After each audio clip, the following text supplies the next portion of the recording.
नमस्कार मित्रों, आज हम सुनने वाले हैं तेरे रंग में रंगी सीजन 2 का भाग 22। राघवेंद्र और ऋषिका भी घर आ गए थे। कमरों में दोनों की चुप्पी सब कुछ कह रही थी। राघवेंद्र का बैग पैक करते समय ऋषिका की उदासी साफ झलक रही थी, पर वह इसे छिपाने की नाकाम कोशिश कर रही थी। राघवेंद्र ने बैग पैक किया और फिर कपड़े बदलने के लिए क्लोजेट में चला गया। कुछ देर बाद वह तैयार होकर बाहर आया, लेकिन जब उसने ऋषिका के चेहरे की उदासी देखी तो उसके कदम वहीं रुक गए। उसने सोचा कि कैसे वह ऋषिका की उदासी को दूर कर सकता है। अचानक उसके दिमाग में एक शरारती योजना आई। वह वापस क्लोजेट में गया और अपनी शर्ट के बटन एक एक करके तोड़ दिए। फिर उसने तेज आवाज में ऋषिका को बुलाया। ऋषिका जरा यहाँ आना, मुझे तुम्हारी मदद की जरूरत है। ऋषिका अपनी सोच में डूबी हुई थी, लेकिन राघवेंद्र की आवाज से उसे होश आया। वह क्लोजेट की तरफ बढ़ते हुए बोली, क्या हुआ राघव? वह अंदर आई तो देखा राघवेंद्र शर्ट के टूटे हुए बटन हाथ में लिए खड़ा था। ऋषिका ने थोड़ा चिंतित होते हुए पूछा, क्या हुआ राघव? आप इस तरह शर्ट के बटन हाथ में लिए क्यों खड़े हैं? देखो ना ऋषिका, ये बटन टूट गए, प्लीज तुम इन्हें जल्दी से ठीक कर दो, राघवेंद्र ने मासूमियत से कहा। ऋषिका ने क्लोजेट में बाकी शर्ट की तरफ इशारा करते हुए कहा, आप दूसरे पहन लीजिए, मैं बाद में इसमें बटन लगा दूंगी। नहीं ऋषिका, ये मेरी फेवरेट शर्ट है और मैं आज इसी को पहन के जाना चाहता हूँ, प्लीज तुम बटन लगा दो, राघवेंद्र ने ऋषिका को प्यार भरी निगाहों से देखते हुए कहा। अच्छा ठीक है, मैं सुई धागा लेकर आती हूँ, ऋषिका ने कहा और फिर क्लोजेट में रखी सुई धागे का डिब्बा ढूंढने लगी। कुछ देर बाद वह सुई में धागा डालकर राघवेंद्र के पास आई और देखा कि वह शर्ट को उतारने की बजाय उसे पहने खड़ा है। ऋषिका ने मुस्कुराकर कहा, अरे आपने तो अभी तक शर्ट नहीं उतारी, जल्दी से शर्ट निकालिए वरना मैं बटन कैसे लगाऊंगी। राघवेंद्र ने शरारत से मुस्कुराते हुए कहा, अरे ऋषिका ऐसे ही लगा दो, मुझे कोई दिक्कत नहीं है, उसने एक बटन ऋषिका को देते हुए कहा। पर राघव, ऋषिका ने कुछ कहना चाहा, लेकिन इससे पहले कि वो कुछ और कह पाती, राघवेंद्र ने शरारती मुस्कान के साथ उसके हाथों को पकड़कर अपनी ओर खींच लिया और धीरे से उसके कान में फुसफुसाते हुए कहा, आप ना परवट छोड़िए और बटन लगाइए। ऋषिका उसकी इस हरकत पर मुस्कुरा दी और बटन लगाने लगी। जैसे ही उसने दूसरा बटन लगाया, राघवेंद्र की उंगलियां धीरे धीरे उसकी कमर पर चलने लगी। ऋषिका को गुदगुदी होने लगी थी। उसने बिना उसकी ओर देखे कहा, राघव प्लीज ये मत करिए, मुझे गुदगुदी हो रही है। लेकिन राघवेंद्र कहाँ मानने वाला था। इस बार उसने शरारती भरी नजरों से ऋषिका को देखा और उसे कमर से पकड़कर और अपने करीब खींच लिया।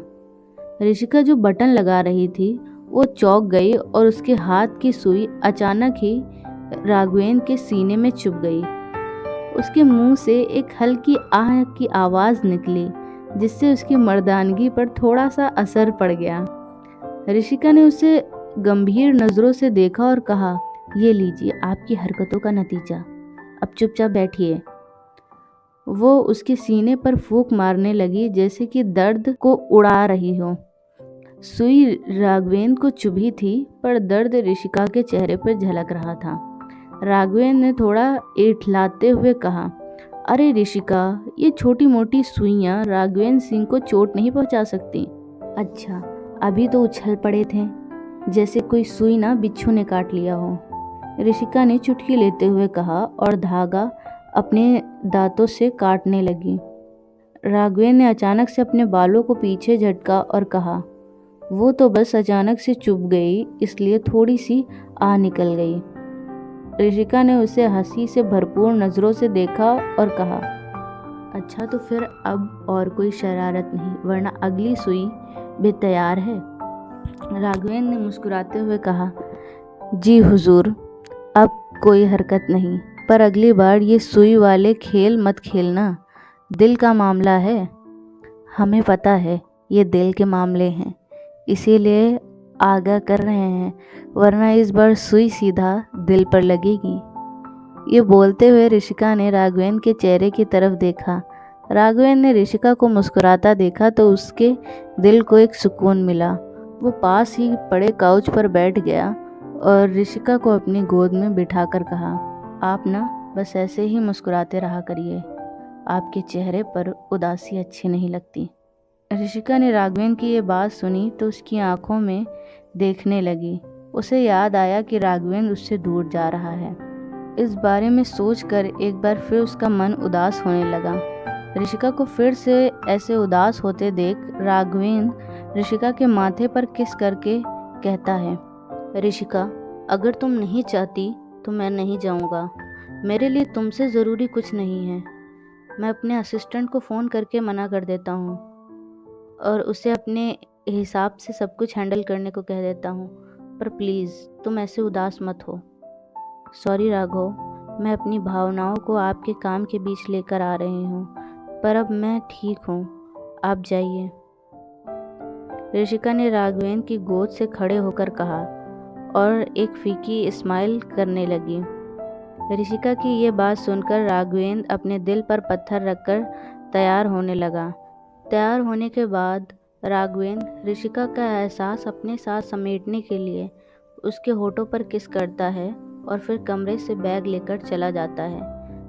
उसने अपने पापा को जाने के बारे में बता दिया था। ऋषिका की हिम्मत नहीं हो रही थी उसे घर के बाहर छोड़ने जाने की।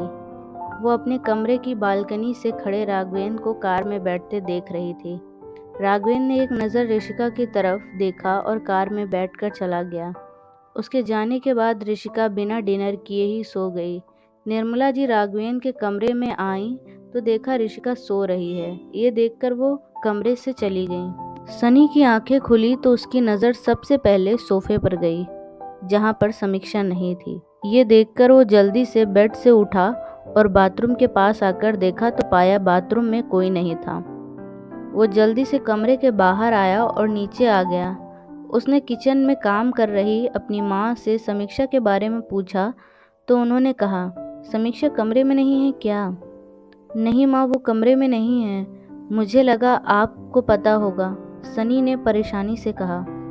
सनी को इतना परेशान देखकर श्रुति जी ने कहा, क्या हुआ सनी, तुम इतना परेशान क्यों हो रहे हो? आ जाएगी, कहीं गई होगी, हो सकता हो वॉक के लिए गई हो। कभी कभी जब वो जल्दी उठ जाती है तो वो चली जाती है वॉक पर, पास वाले पार्क में ही शायद गई होगी। ये सुनकर सनी बाहर की तरफ जाते हुए कहता है, मैं देख कर आता हूँ माँ। पर सनी बात क्या है? श्रुति ने सनी को इतना परेशान देखकर कहा। पर सनी श्रुति की बात सुने बिना ही बाहर निकल गया। आज का ये भाग आपको कैसा लगा कमेंट बॉक्स में ज़रूर बताइएगा, और अगर आपको कहानी अच्छी लग रही हो तो वीडियो को लाइक और चैनल को सब्सक्राइब करना ना भूलिएगा। मिलते हैं इस कहानी के अगले भाग में फिर से।